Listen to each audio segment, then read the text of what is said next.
नमस्कार साथियों, नीट का घोटाले की परतें आए दिन खुलती जा रही हैं। 6 जून, 8 जून और 2 दिन पहले इसकी 3 किश्तें और लीपापोती और नीट के घोटाले की 3 किश्तें हमने आपके सामने रखी। आज चौथी किश्त लेकर आए हैं। नीट में सबसे बड़ा गड़बड़झाला क्या है? एक है पेपर लीक का, दूसरा है पैसे के लेन देन से सेंटर 1000 किलोमीटर बदलवाकर फर्जी नीट का पेपर पास करने का, और तीसरा एनटीए की मनमानी और बदनीयती का, जिसके चलते उन्होंने आखिरी एप्लीकेशन की डेट बाद में खोलकर 24,600 बच्चों को फिर नीट में अप्लाई करने का मौका दिया। इन तीनों बातों का किसी के पास जवाब नहीं। आइए सिलसिलेवार देखते हैं। पहला, बिहार के अंदर बाकायदा एक एफआईआर दर्ज हुई इकोनॉमिक ऑफेंसेस विंग में। बिहार में मैं ये बता दूं कि बीजेपी और जनता दल की साझा सरकार है। वहां पर अभ्यर्थी यानी जिन लोगों ने गड़बड़ की वो पकड़े गए और पेपर लीक करने वाले लोग भी पकड़े गए। 60 करोड़ रुपए के लेन देन की बात हुई, करोड़ों रुपए के चेक पकड़े गए। मैं अब आपको उसके बारे में बताता हूं। बिहार में इस समय 4 अभ्यर्थी जेल में हैं। उन्होंने ये कबूलनामा किया है कि उनको 4 घंटे से लेके 15 घंटे पहले तक नीट का पेपर मिल गया था, पर एनटीए तो कहता है पेपर लीक ही नहीं हुआ, तो इन्हें पेपर कैसे मिल गया? पहला सवाल। दूसरा, 5 मई को 10 बजे से ये पेपर रटवाना शुरू कर दिया। पुलिस को यहां से जो मिला है वो प्रश्न पत्र की एक जले हुए की कॉपी मिली है और उसके साथ एक बुकलेट नंबर 61364888 भी मिली है। परंतु एनटीए क्या कर रही है? भारत सरकार, मोदी सरकार क्या कर रही है? आज तक जो मूल प्रश्न पेपर है 27 दिन के बाद भी बिहार की पुलिस के इकोनॉमिक ऑफेंसेस विंग को वो नहीं दिया। क्यों? क्योंकि कुछ छुपाना चाहते हैं, पर्दा डालना चाहते हैं। अगर अभ्यर्थी पेपर देने वाले ये कबूल रहे हैं और पेपर बेचने वाले ये कबूल रहे हैं और पैसे की लेन देन का सबूत भी मिल गया है, तो फिर पेपर लीक कैसे नहीं हुआ?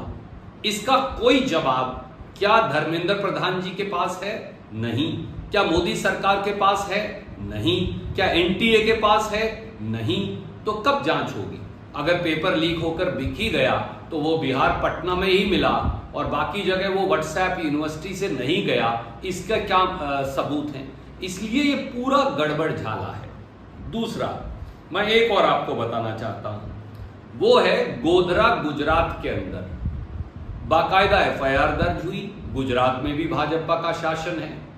वहां पर 16 ऐसे बच्चे पकड़े गए जो उड़ीसा से हैं, कर्नाटक से हैं और झारखंड से हैं।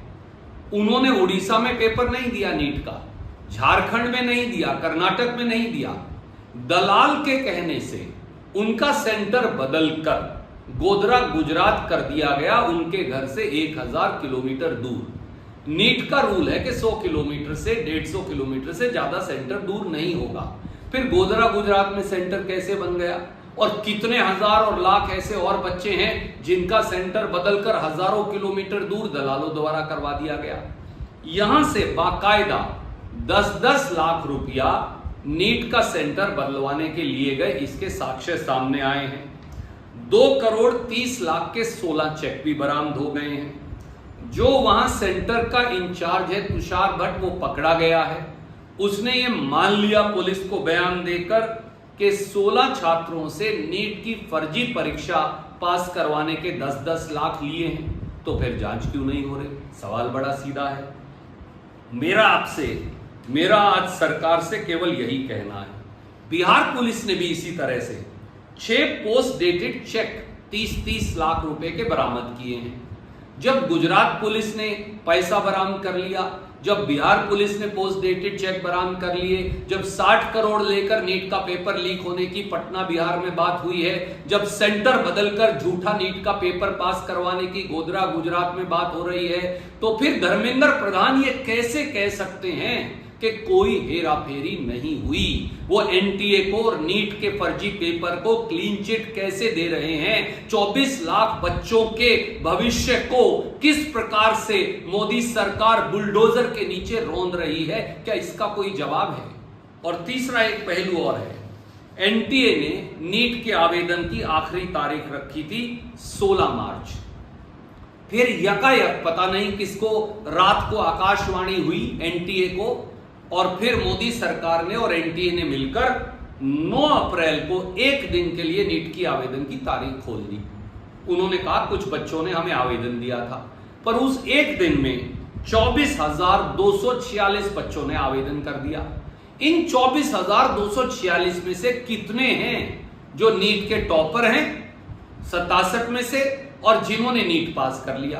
क्या यह नहीं दिखाता कि यहां दाल में काला नहीं है, पूरी दाल काली है? कहीं पेपर लीक है, उसका सबूत मिल रहा है, पेपर जला हुआ मिल रहा है, उत्तर पुस्तिका मिल रही है, 30-30 लाख के पोस्ट डेटेड चेक बिहार में मिल रहे हैं, गोधरा में 10-10 लाख के चेक और सबूत मिल रहे हैं कि उड़ीसा, झारखंड, कर्नाटक के बच्चों को गोधरा, गुजरात में पेपर दिलवाया जा रहा था। और यहां एनटीए यकायक आकाशवाणी से एक दिन में 24,000 से अधिक बच्चों की दरखास्त ले रहा है। यहां पूरी दाल काली है, लीपापोती, फर्जीवाड़ा, गड़बड़ झाला नीट परीक्षा में साफ है। हमारी ये मांग है कि इसकी निष्पक्ष जांच, एक न्यायिक जांच हो, दूध का दूध पानी का पानी हो, और 24 लाख नीट के बच्चों का भविष्य जो खतरे में डला है वो सामने, सच्चाई सामने आए और न्याय मिले। जय हिंद, जय भारत।